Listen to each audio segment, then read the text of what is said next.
بسم اللہ الرحمن الرحیم۔ شروع اللہ کے بابرکت نام سے جو بڑا مہربان اور نہایت رحم کرنے والا ہے۔ اس شخص کی کوئی نماز نہیں جو زکوٰۃ نہیں دیتا۔ ارشاد نبوی صاحب و نصاب شخص کے مال پر سال گزر جانے پر زکوٰۃ نکالنا فرض ہے۔ اللہ تبارک تعالیٰ نے ہر انسان کے ذمہ 3 عبادت فرض کی ہیں: جانی عبادت، بدنی عبادت اور مالی عبادت۔ زکوٰۃ مالی عبادت کا نام ہے۔ حدیث شریف میں اسلام کے 5 بنیادی ارکان بتلائے گئے ہیں، جس میں ایک اہم رکن زکوٰۃ ہے۔ حضور کریم صلی اللہ علیہ وآلہ وسلم نے فرمایا کہ اسلام کی بنیاد 5 چیزوں پر ہے، جن میں اللہ تبارک تعالیٰ کی توحید کی گواہی اور حضور کریم صلی اللہ علیہ وآلہ وسلم کی ذات و برکات کے متعلق اس بات کی گواہی کہ وہ اللہ تبارک تعالیٰ کے متعلق اس بات کی گواہی کہ اللہ کے سچے رسول ہیں، نماز قائم کرنا، زکوٰۃ دینا، رمضان شریف کے روزے رکھنا اور حج کا فریضہ ادا کرنا شامل ہے۔ زکوٰۃ کی فریضت نہ صرف کہ امت محمدیہ پر ہوئی ہے، بلکہ تمام انبیاء کرام کے ادوار میں زکوٰۃ ہمیشہ فرض رہی ہے۔ بنی اسرائیل کے تمام انبیاء کرام کی شریعتوں میں نماز اور زکوٰۃ فرض رہی ہے۔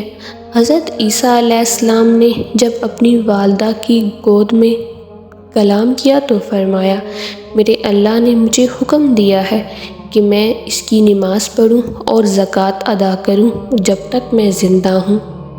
اللہ تبارک تعالیٰ نے قرآن کریم میں تمام انبیاء کرام کو نماز کا ایک اجتماعی حکم دیا، اور ہم نے تمام انبیاء کرام کو بذریعہ وحی حکم دیا، تمام اچھے کاموں کے کرنے کا حکم دیا، نماز پڑھنے کا، زکوٰۃ دینے کا۔ قرآن مجید میں ارشاد ہوا، اے پیارے نبی حضرت محمد صلی اللہ علیہ وآلہ وسلم اپنے اصحاب کے مال سے زکوٰۃ وصول کیجیے اور ان کے مالوں کو پاک کر دیجیے۔ زکوٰۃ کا دوسرا معنی بڑھنا ہے۔ ہمارے پیارے نبی صلی اللہ علیہ وآلہ وسلم کا ارشاد اعلیٰ ہے کہ زکوٰۃ اسلام کا خزانہ ہے۔ یہ ایک مسلمہ بات ہے کہ دنیا میں معیشت اور اس وقت ترقی کی ہے جب تک خریداروں کے پاس دولت ہوتی ہے۔ جب امراء اپنی زکوٰۃ نکالتے ہیں اور غریبوں کے پاس روپیہ پیسہ آتا ہے تو وہ خریداری کے لیے بازاروں میں جاتے ہیں۔ دین اسلام میں زکوٰۃ کی عبادت کو ہر صاحب نصاب پر فرض و عین مقرر کیا گیا ہے، اور زکوٰۃ نہ دینے والوں کے لیے بڑی وعید ہے۔ ترجمہ: وہ لوگ جو سونا چاندی اکٹھا کر کے رکھتے ہیں، انہیں اللہ کی راہ میں خرچ نہیں کرتے، یعنی زکوٰۃ نہیں دیتے، تو ان کو دردناک عذاب کی وعید سنا دی تھی۔ حضور کریم صلی اللہ علیہ وآلہ وسلم نے نماز اور زکوٰۃ کی اہمیت کے پیش نظر ارشاد فرمایا، اس شخص کا کوئی دین نہیں جو نماز نہیں پڑھتا، اور اس شخص کی کوئی نماز نہیں جو زکوٰۃ نہیں دیتا۔ زکوٰۃ کا نصاب یہ ہے کہ اگر کسی شخص کے پاس 7.5 تولے سونا، 52.5 تولے چاندی ہو، یا اسی مالیت کی کوئی نوٹ وغیرہ موجود ہو، یا کوئی سامان ہو، یا اسے زائد کا سامان ہو، تو اس پر زکوٰۃ واجب ہو جائے گی، اور سال گزرنے پر 40واں حصہ اللہ تبارک تعالیٰ کی راہ میں خرچ کرنا فرض ہو جائے گا۔ وہ حصہ جو نکلے گا اسے درجہ ذیل مستحقین پر خرچ کیا جائے گا۔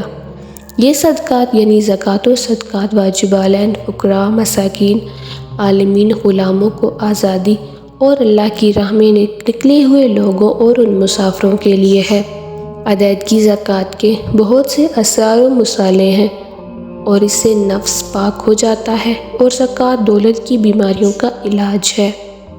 زکوٰۃ کے بہت سے معاشرتی فائدے ہیں، اور زکوٰۃ ایک بہترین معاشی محرک ہے۔ زکوٰۃ سے ذخیرہ اندوزی کا بھی خاتمہ ہوتا ہے۔ زکوٰۃ غیر فطری معاشی عدم مساوات کا بھی خاتمہ کرتی ہے۔